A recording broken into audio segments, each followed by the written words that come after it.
అందరికీ నమస్కారం. దసరా సెలవులు వచ్చేస్తున్నాయి. అయితే ఈ సెలవులతో పాటే ప్రతి ఏటా ప్రభుత్వ పాఠశాలల సిబ్బందికి ఒక సందేహం కూడా వస్తుంది. అదేంటంటే ఈ సెలవులకి సంబంధించిన రూల్స్ ఏంటి అనేది. సో ఈరోజు విశ్లేషణలో ఆ నియమాల గురించి పూర్తి స్పష్టత తెచ్చుకుందాం. సరే, అందరి మదిలో మిదిలే ఆ అసలు ప్రశ్న దగ్గరికి వచ్చేద్దాం. ప్రతి సంవత్సరం ఇదే కన్ఫ్యూజన్ కదా. ఏంటంటే ఈ దసరా సెలవులు మొదలయ్యే ముందు రోజు లేదా సెలవులు అయిపోయిన వెంటనే వచ్చే రోజు, ఆ రోజుల్లో అదనంగా లీవ్ పెట్టుకోవచ్చా? ఇది చాలామందికొచ్చే డౌటే. మరి దీనికి సమాధానమేంటో చూసేద్దాం. నిబంధనల ప్రకారం చూస్తే సమాధానం చాలా సింపుల్ అండ్ క్లియర్. అలా అస్సలు కుదరదు. పాఠశాల చివరి వర్కింగ్ డే రోజున, ఇంకా సెలవుల తర్వాత స్కూల్ మళ్లీ తెరిచే రోజున ఖచ్చితంగా హాజరవ్వాల్సిందే. అయితే ఈ రూల్ ఎందుకింత స్ట్రిక్ట్గా ఉంది? దీని వెనక ఉన్న లాజికేంటే? అసలు కారణం సెలవులు అనే పదానికి వెకేషన్ అనే పదానికి మధ్య ఉన్న తేడాలో దాగి ఉంది.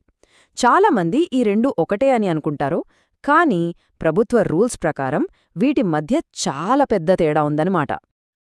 ముందుగా ఈ సంవత్సరం దసరా సెలవులు ఎన్ని రోజులు ఉన్నాయో చూద్దాం. అకాడమిక్ క్యాలెండర్ ప్రకారం మనకు మొత్తం 13 రోజులు సెలవులు ఇచ్చారు. ఈ 13 అనే నంబర్ గుర్తుపెట్టుకోండి. ఇదే మన మొదటి క్లూ. కానీ అసలు కథ ఈ 13 చుట్టూ కాదు, ఇంకో నంబర్ చుట్టూ తిరుగుతుంది. రూల్స్ అన్నింటినీ డిసైడ్ చేసే ఆ మ్యాజిక్ నంబర్ 15. ఇంతకీ ఈ 15కి మన సెలవులకి సంబంధమేంటో తెలుసా? ఇక్కడే ఉంది అసలు పాయింట్. ప్రభుత్వ నిబంధనల ప్రకారం ఒక సెలవుల కాలాన్ని వెకేషన్ అని అనాలంటే ఆ సెలవులు కనీసం 15 రోజుల కన్నా ఎక్కువగా ఉండాలి. మన దసరా సెలవులేమో 13 రోజులే ఉన్నాయి. అంటే ఆ లిమిట్ కన్నా తక్కువ. అందుకే ఇవి కేవలం సెలవులవుతాయి, వెకేషన్ కిందకి రావు.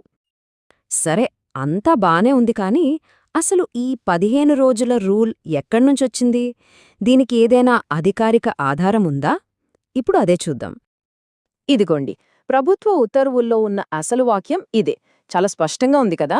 15 రోజులకు మించి ఇచ్చిన సెలవులనే వెకేషన్గా పరిగణిస్తారు అని. దీనర్థమేంటంటే వెకేషన్కు మాత్రమే ముందుగాని వెనకగాని సెలవులు యాడ్ చేసుకునే ఛాన్స్ ఉంటుంది. సాధారణ సెలవులకు ఆ రూల్ వర్తించదు. సో మనం గుర్తుపెట్టుకోవాల్సిన కీలకమైన విషయం ఇదే. వెకేషన్ అంటే 15 రోజులు దాటిన సెలవుల పీరియడ్. అప్పుడు మాత్రమే దానికి ముందు వెనుక లీవ్స్ కలుపుకోవచ్చు. దసరా సెలవులు 13 రోజులే కాబట్టి ఆ నిబంధన దీనికి వర్తించదు. ఇక్కడ ఓ ఇంట్రెస్టింగ్ విషయమేంటంటే ఈ రూలేమీ ఈ మధ్య పెట్టింది కాదనమాట. ఏకంగా 1969లో జారీ చేసిన ఒక ప్రభుత్వ మెమోలో ఉంది. అంటే ఆలోచించండి, 50 ఏళ్లకు పైనుంచి ఇదే నిబంధన అమల్లో ఉంది. ఓకే, రూలేంటో తెలిసింది. ఒకవేళ ఎవరైనా ఈ రూల్ పాటించకపోతే, అంటే తప్పనిసరి హాజరు రోజు రాకపోతే ఏమవుతుంది? దీనివల్ల వచ్చే పరిణామాలు చాలా సీరియస్గా ఉంటాయి. సో ఈ విషయం కాస్త జాగ్రత్తగా గమనించాలి. పరిణామాలేంటో చాలా స్పష్టంగా ఉన్నాయి. సెలవులకు ముందున్న చివరి వర్కింగ్ డే రోజుగాని, సెలవుల తర్వాత వచ్చే మొదటి వర్కింగ్ డే రోజుగాని, ఈ రెండిట్లో ఏ ఒక్క రోజు యాబ్సెంట్ అయినా మధ్యలో ఉన్న 13 రోజుల సెలవులను అదర్ దాన్ సీఎల్గా ట్రీట్ చేస్తారు.